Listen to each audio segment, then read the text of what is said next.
एक बार फिर से आप सभी का स्वागत है। हम अध्ययन कर रहे हैं रोमियो की पत्री, उसका 14वां अध्याय, और पिछली रिकॉर्डिंग में हमने उसके पहले वचन से लेके 12वें वचन तक का अध्ययन किया। तो वहां हमने देखा कि पौलुस हमें हमारी फिजिकल चीजों को करने नहीं करने से धार्मिकता से अलग कर रहे हैं। हमारी जो विश्वास की धार्मिकता है वो फिजिकल चीजों से करने और ना करने के द्वारा नहीं होती। यदि हम मीट खाएं तो भी हम कोई पाप नहीं कर रहे हैं, ना ही हम कोई बड़ा काम कर रहे हैं, या फिर हम शाकाहारी हैं तो भी हम कोई पाप नहीं कर रहे हैं, ना ही कोई परमेश्वर की निगाह में बेहतर काम कर रहे हैं। यदि हम किसी दिन को मान रहे हैं वो भी हम कोई बड़ा काम नहीं कर रहे हैं या परमेश्वर की दृष्टि में बहुत अच्छी चीज कर रहे हैं। और अगर हम किसी दिन को नहीं मान रहे हैं तो वो भी हम कोई ऐसा काम नहीं कर रहे हैं जो परमेश्वर की दृष्टि में ग्रहण योग्य नहीं है।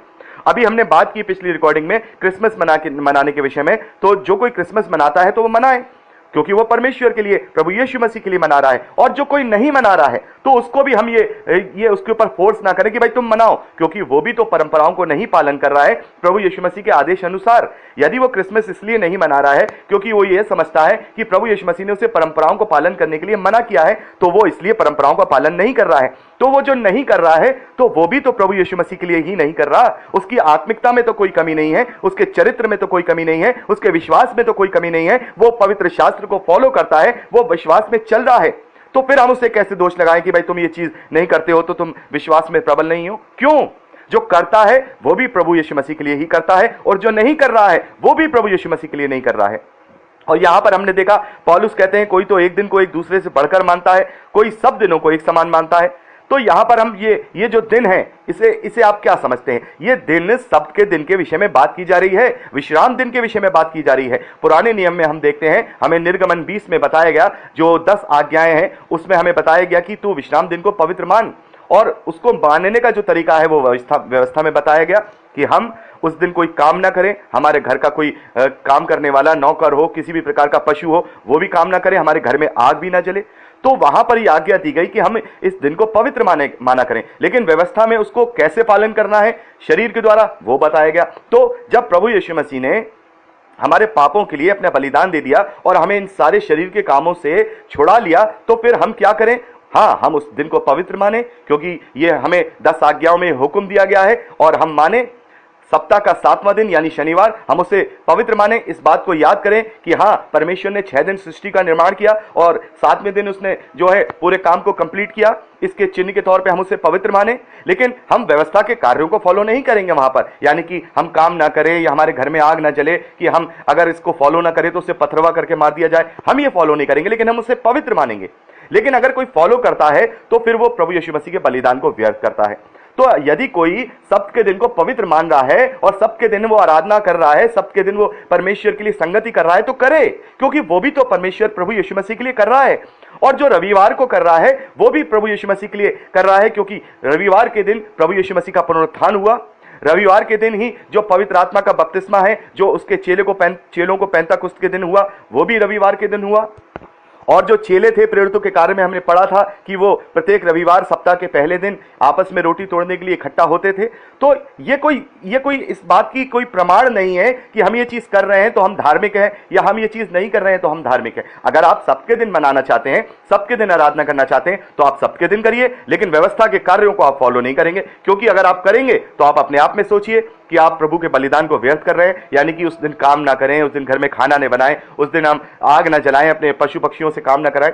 वो आपकी मर्जी है कि आप अगर प्रभु यीशु मसीह के लिए वो चीज मान रहे हैं तो मानिए, पवित्र मानिए उसको। तो यहां पर यही बात यहां पर पौलुस कह रहे हैं, कोई किसी दिन को बड़ा मानता है तो वो प्रभु के लिए मानता है, और यदि कोई सभी दिनों को एक सा मानता है तो वो भी प्रभु के लिए मानता है। तो इन चीजों में पढ़ के हम अपनी धार्मिकता को ना दिखाएं, ना ही उस पर बहस करें, बल्कि एक दूसरे को अपनी संगति में लेके उसको विश्वास में प्रबल करें। उनसे बहस करने के लिए नहीं, ना ही उनसे विवाद करने के लिए। तो जो लोग इस तरीके से पुराने नियम के विषय में, बहुत सारे लोग कहते हैं कि भाई 10वां अंश हमें देना चाहिए, भाई हम तो आपको सच बात बताएंगे, 10वां अंश हम पे लागू नहीं होता है।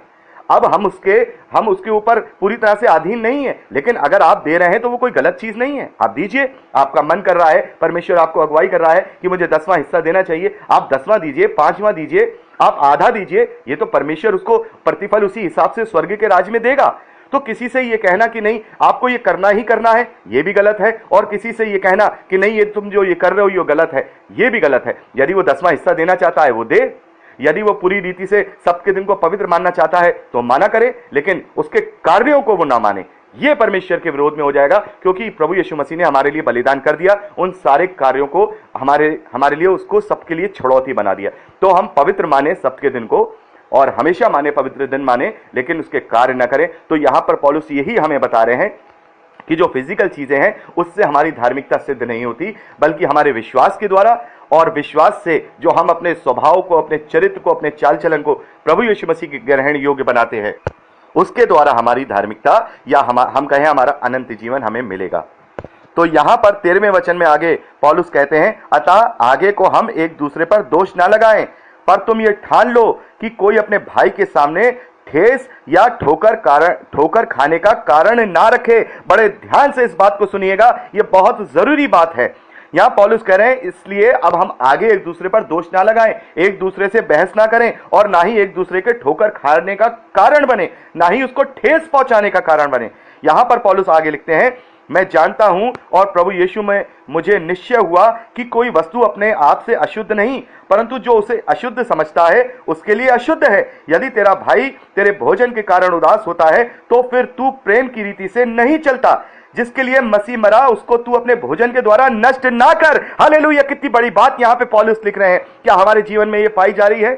क्या कोई चीज अपने आप में अशुद्ध है? नहीं, सारी चीजें शुद्ध हैं। लेकिन अगर कोई किसी चीज को अशुद्ध समझ रहा है तो वो उसका विवेक है, वो उसका विवेक है। उसको फिर तू ये मत बोल कि ये चीज तू अशुद्ध समझ रहा है, जबरदस्ती अपनी विचारधारा को उसके ऊपर मत थोप कि ये शुद्ध है।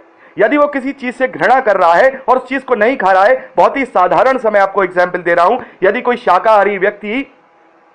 शाकाहारी व्यक्ति मसीहत में आता है तो वो मीट मच्छी नहीं खा रहा है, तो वो उसके लिए वो घृणित है, उसके लिए वो अशुद्ध है, तो होने दो, क्योंकि उसके लिए वो अशुद्ध ही रहे, क्योंकि वो उसे अशुद्ध समझता है। यदि उसे वो खाना चाहे तो उसको वो शुद्ध समझ के खाएगा, तो भी कोई फर्क नहीं पड़ेगा। आप समझिए मैं क्या कह रहा हूं। अगर कोई मुस्लिम भाई मसीही विश्वासी में आता है और वो पोर्क नहीं खाता है, तो उसके लिए वो घृणित है, तो उसके लिए वो घृणित बने रहने दो, क्योंकि उसे घृणित समझता है। जिस दिन वो उसे घृणित नहीं समझेगा, उसे शुद्ध समझेगा, तो वो उसका सेवन कर लेगा। लेकिन उसके करने से, नहीं करने से, खाने से, नहीं खाने से उसकी धार्मिकता सिद्ध नहीं हो रही है। प्रभु यहां पर पौलुस कह रहे हैं, मैं जानता हूं प्रभु यीशु मसीह में मुझे निश्चय हुआ है कि कोई वस्तु अपने आप में अशुद्ध नहीं, परंतु जो उसको अशुद्ध समझता है उसके लिए अशुद्ध है।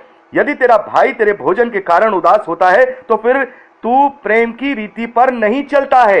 यदि मान लीजिए हम सब मसीही विश्वासी एक से एक पंडाल में इकट्ठे हुए भोजन कर रहे हैं, और वहां पर मान लीजिए 15 या 20 लोग ऐसे हैं जो शाकाहारी हैं और वो मांसाहारी चीज से घृणित होते हैं या उन्हें घिन आती है, तो हमें क्या चाहिए? क्या हमें उनके सामने लेकर के बोटी चबानी चाहिए? नहीं, हमें सबसे पहले हमें ये देखना होगा कि हम यहाँ जो हमारे भाई बहन बैठे हैं, यदि हमारे खाने से उन्हें परेशानी है तो उनके लिए अलग इंतजाम करें, या फिर हम वहां से हट जाएं, या फिर हम वहां वो मांसाहारी खाना ना खाएं, उनके साथ शाकाहारी खाएं, क्योंकि फिर वो हमारे कारण उदास हो रहे हैं। तो हमने प्रेम की रीति पर अपने पड़ोसी को दुखी कर दिया।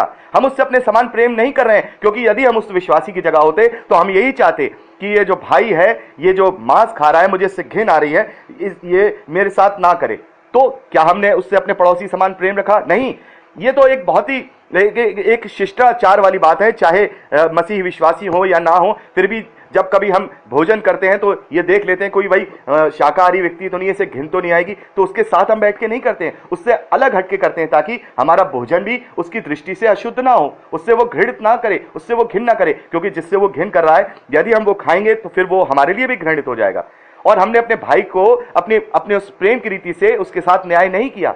तो ये जरूरी है। यदि कोई मुस्लिम भाई है, मुस्लिम तो अब उसे नहीं कहेंगे, अगर वो विश्वास में आ गया, यदि वो मुस्लिम बैकग्राउंड से है और वो विश्वास में आ गया और कहीं ऐसी जगह पे जाए जहां पर पोर्क है, उसके लिए वो घृणित चीज है, तो क्या मसीह विश्वासियों को नहीं चाहिए कि वो उस चीज से घृणा कर रहा है तो उससे वो दूर रहे, उसको वो दूर कर दे, वहां उसके ऊपर थोपे ना कि ये चीज वो करी जाए। क्योंकि खाना पीना स्वर्ग का राज्य नहीं है। यहां पे पौलुस आगे कह रहे हैं, यदि तेरा भाई तेरे भोजन के कारण उदास होता है तो फिर तू प्रेम की रीति से नहीं चल रहा है। जिसके लिए मसीह मरा उसको तू अपने भोजन के द्वारा नष्ट ना कर। उस जो अन्य जाति से शाकाहारी व्यक्ति आया है उसके लिए भी प्रभु यीशु मसीह मरा। जो मुस्लिम बैकग्राउंड से जो व्यक्ति आया है उसके लिए भी यीशु मसीह मरा। जो जैन, जो जैन धर्म से आया है, वो लोग जो कभी मच्छर भी नहीं मारते हैं, उस बैकग्राउंड से आया है, तो प्रभु यीशु मसीह उसके लिए भी मरा। तो हमें एक दूसरे की, सबको एक दूसरे की आदतों की, एक दूसरे की चीजों की हमें सम्मान करना है। कोई किसी चीज के लिए शुद्ध, किसी व्यक्ति के लिए कोई चीज या कोई खाना शुद्ध हो सकता है, पर किसी के लिए अशुद्ध भी हो सकता है। अशुद्ध का मतलब यह है यदि हमें किसी चीज से घृणा आ रही है तो वो हमारे लिए अशुद्ध है। अब देखिए, मैं आपको एक एग्जाम्पल दे रहा हूं। एक हम देखते हैं ब्रेल गिल के बारे में देखते हैं, जो मैन वर्सेस वाइल्ड एक प्रोग्राम आता है, उसके लिए विषय में हम देखते हैं कि वो क्या खाता है। वो सारी जो कीड़े मकोड़े हैं, सारी कच्ची चबा के वो खा जाता है। क्या आप वो खा सकते हैं? क्या मैं वो खा सकता हूं? नहीं। उसके लिए वो घृणित नहीं है, इसलिए उसके लिए शुद्ध है, लेकिन वो मेरे लिए घृणित है। लेकिन अगर मेरे अंदर से वो घृणा निकल जाएगी तो फिर मैं उसे खा सकता हूं, क्योंकि फिर वो मेरे लिए शुद्ध हो जाएगा। तो ये अपनी अपनी ये जो अपनी अपनी ये अपनी चुनने की चीज है कि हम किस चीज से घृणा कर रहे हैं, किस चीज से घृणा नहीं कर रहे हैं। बहुत सारे देशों में हम देखते हैं, मंगोलिया में जो चूहा होता है उसको वो खाया करते हैं। तो क्या जो लोग नहीं, जो मीट खाने वाले हैं, वो भी चूहा नहीं खा सकते हैं? क्योंकि उन्हें उससे घृणा आएगी, लेकिन उन्हें नहीं आती है। तो ये हमें समझना होगा। हमें इन सारी चीजों के लिए उस सृष्टि को, जो जिसके लिए प्रभु यीशु मसीह जो बलिदान हुआ, वो भाई जिसके लिए प्रभु यीशु मसीह बलिदान हुआ, हम उसको उस भोजन के कारण, केवल भोजन के कारण उसे नष्ट ना करें। यहां पौलुस कह रहे हैं, अतः तुम्हारे लिए भला है कि उसकी निंदा ना होने पाए। तुम उसकी निंदा ना करो, बल्कि उसके उस चीज का सम्मान करते हुए उसके लिए अलग इंतजाम करो, या हो सके तो उसके साथ अगर बैठ के खाना ही पड़ रहा है तो तुम मांसाहारी त्याग दो उस वक्त, और उस वक्त उसके साथ शाकाहारी भोजन करो, ताकि तुम्हारा भाई तुम्हारे प्रेम की रीति से तुम्हारे साथ मिला रहे। क्योंकि यहां पर पौलुस कहते हैं, परमेश्वर का राज्य खाना पीना नहीं, परंतु धर्म और मेल मिलाप और वह आनंद है जो पवित्र आत्मा से होता है। यानी कि जो पवित्र आत्मा से जो आनंद हमें प्राप्त होता है, एक दूसरे की संगति के साथ, एक दूसरे के साथ रोटी तोड़ने के साथ, वो हमारे लिए क्या है? वो आनंद है, वो मेल मिलाप है, और वो ही धर्म है। क्योंकि परमेश्वर का राज्य खाना पीना नहीं है। ये सारी चीजें तो पेट में जाती हैं और सुबह निकल जाती हैं। जो मन में जाता है वही बुराई को लेकर के आता है, और जो मन में जाता है वही अच्छाई को लेकर के आता है। पौलुस कहते हैं, जो कोई इस रीति से मसीह की सेवा करता है वह परमेश्वर को भाता है और मनुष्यों में ग्रहण योग्य ठहरता है। इसलिए हम उन बातों में लगे रहें जिनसे मेल मिलाप और एक दूसरे का सुधार हो। भोजन के लिए परमेश्वर का काम ना बिगाड़, केवल भोजन के लिए। सब कुछ तो शुद्ध है, परंतु उस मनुष्य के लिए बुरा है, उसको उसके भोजन से ठोकर लगती है। भला तो यह है कि तू ना मांस खाए और ना दाख रस पिए और ना कुछ ऐसा करे जिससे तेरा भाई ठोकर खाए। तेरा जो विश्वास हो उसे परमेश्वर के सामने अपने ही मन में रख। धन्य है वे जो उस बात में जो उसे वे ठीक समझता है और अपने आप को दोषी नहीं ठहराता, परंतु जो संदेह करके खाता है वह दंड के योग्य ठहर चुका, क्योंकि ये वह विश्वास से ही नहीं खाता, और जो कुछ विश्वास से नहीं वह पाप है। तो यहां पर हम देखते हैं कि जिससे अगर किसी चीज से कोई घृणा हो रही है तो वो उसका विश्वास है कि ये घृणित है, और अगर किसी चीज से घृणा नहीं हो रही है उसे वो खा सकता है, तो ये उसका विश्वास है कि ये शुद्ध है। तो यहां पर पौलुस बहुत ही अच्छी तरह से समझा रहे हैं कि खाने पीने की वजह से परमेश्वर के काम को मत बिगाड़ो। सब कुछ शुद्ध है, लेकिन उस मनुष्य के लिए जो उसके लिए अशुद्ध है, तो वो उसके लिए वो चीज बुरी है, उसको उसके भोजन से ठोकर लगती है। तो यहां पर पौलुस क्या कहते हैं? भला तो यह है कि तू ना मांस खाए और ना दाख रस पिए और ना कुछ ऐसा करे जिससे तेरा भाई ठोकर खाए। तो यहां पर हम देखते हैं, यदि हम ऐसी कम्युनिटी में हैं, ऐसी जगह पे हैं, ऐसी संगति पे हैं जहां पर मांस खाने की वजह से वहां पर लोगों को घृणा आ सकती है, तो वहां पर वो चीज अपने मन में रखे और उन्हीं की तरह, उन्हीं के साथ संगति करे। मांसाहारी हो तो मांसाहारियों की तरह संगति करे, और यदि वो मांसाहारी है तो, यदि वो वहां पे शाकाहारी है तो अपने आप को वहां पर ये ना कहे कि नहीं मैं मांस खाने वाला हूं, मेरे लिए मांस लेके आओ। नहीं, वहां पर उनके साथ वो मांस ना खाए, बल्कि उनके साथ शाकाहारी बना रहे, और अपनी इस इच्छा को अपने मन में रखे, और ऐसी संगति में जाकर के उस चीज का वो सेवन कर सकता है जहां पर मांस हारा या मांसाहार होता है। यहां पे लिखा है कि दाख रस के विषय में भी लिखा है। तो जिस कम्युनिटी के अंदर दाख रस पीना अगर गलत माना जा रहा है तो वहां दाख रस भी मत पी। अगर किसी संगति में, किसी के विश्वास में वो चीज गलत मानी जा रही तो उस चीज को मत कर, क्योंकि ये सारी चीजें फिर पाप की श्रेणी में आ जाएंगी। और यहां पर पौलुस कहते हैं, और कुछ ऐसा करे जिससे तेरा भाई ठोकर खाए, ना और कुछ ऐसा करे जिससे तेरा भाई ठोकर खाए। तो हमें उसके सामने ऐसा भी कोई और कार्य भी नहीं करना है जिससे हमारा भाई ठोकर खाए। उसकी हंसी नहीं उड़ानी, हम उसे तुच्छ नहीं मानना। उसके विश्वास को हमें देखना है कि यदि आत्मिक है तो ठीक है, यदि फिजिकल है और वो फिजिकल रूप से किसी चीज को करना चाहता है या नहीं करना चाहता, ये खाना चाहता है नहीं खाना चाहता है, तो उसके लिए हम उस पर दोष ना लगाएं, ना ही उसे तुच्छ करें, बल्कि उसे अपनी संगति में ले लें। उससे विवाद करने के लिए नहीं, बल्कि उसकी शंकाओं को दूर करने के लिए। तो यहां पर पौलुस ने बहुत ही अच्छी तरह से इस बात को समझाया है और हम इससे बहुत सारी, इस 14वें अध्याय से बहुत सारी चीजें ऐसी सीख सकते हैं जिससे हम अपने आप को इन जो शारीरिक चीजों से धार्मिक समझने लगते हैं उनसे ऊपर हटके हम अपने आप को विश्वास की धार्मिकता में कन्वर्ट कर सकते हैं। तो हमें केवल उन्हीं लोगों को समझाना है, उन्हीं लोगों को वचन का जो ज्ञान है वो पहुंचाना है जो वचन को गलत तरीके से लेकर अपने जीवन में आते हैं, जैसे मूर्ति पूजा कर रहे हैं या फिर हम कहें किसी और को परमेश्वर के साथ शामिल कर रहे हैं। बहुत सारे ऐसे मसीह विश्वासी जो अन्य जातियों से आए हैं वो आज भी क्या कर रहे हैं, परमेश्वर को भी मानते हैं, प्रभु यीशु मसीह को भी मानते हैं, लेकिन उनके यहां मूर्तियां भी पाई जा रही, अन्य देवताओं की मूर्तियां पाई जा रही। तो ऐसे लोग फिर आत्मिक रीति से वो गलत कर रहे हैं। फिर हम ये नहीं कहेंगे कि उनका ये विश्वास है, नहीं, शरीर के कार्य अलग हैं लेकिन आत्मा के कार्य अलग हैं। खाना पीना अलग चीज हो गई, लेकिन ये विश्वास अलग तरीके का विश्वास करके परमेश्वर के साथ किसी को शामिल करना, यह अलग बात हो गई। और हमारे मसीही विश्वासियों में भी एक ऐसा कल्ट है जो मूर्ति पूजा करता है, माता मरियम को मानता है। तो हमें हमेशा उन्हें समझाना चाहिए, वचन से बताना चाहिए कि नहीं, आप यहां आत्मिकता में गलत है। उनके जो कार्य हैं, बहुत अच्छे कार्य देखता हूं मैं उन कलीसिया के अंदर, उनके अंदर बड़ा प्रेम है, बड़ा दया है, वो लोगों की बहुत सेवा करते हैं, लेकिन क्या कर रहे हैं, अपने इन चीजों के कारण वो परमेश्वर के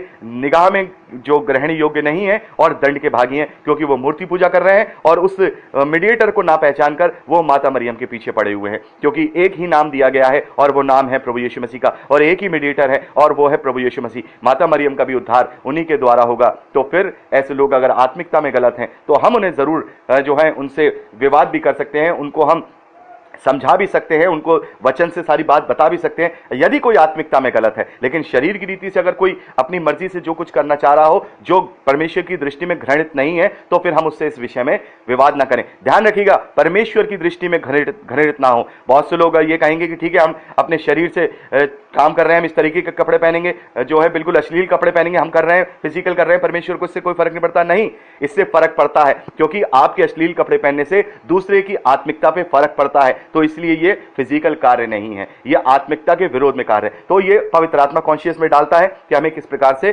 कैसे कैसे कार्य करने चाहिए। ये भी 17 मिनट की रिकॉर्डिंग हो गई है। बहरहाल यहां हमने 14वां अध्याय कंप्लीट कर लिया। 15वें अध्याय के लिए अगली रिकॉर्डिंग में बात करेंगे। प्रभु आपको बहुत की आशीष दे। Praise the Lord.